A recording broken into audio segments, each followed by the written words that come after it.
বাবা, তোমাকে একটা কথা বলা হয়নি। অনেকদিন ভাবছি বলবো,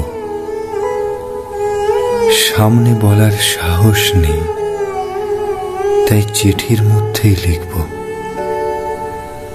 আমরা ভালো আছি বাবা, তুমি কেমন আছো? কাজের লোক আসছে? জানো তো, এই শহরটায় এখন অকাল বর্ষণ, সব কিছু যেন ভাসছে। বাবা, আমাদের সামনের বাগানটায় এখনো বাচ্চারা খেলাধুলো করে,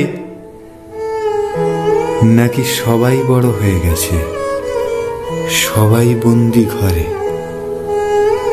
বাবা, মনে আছে তোমার আঙুল ধরে দাঁড়ানো প্রথম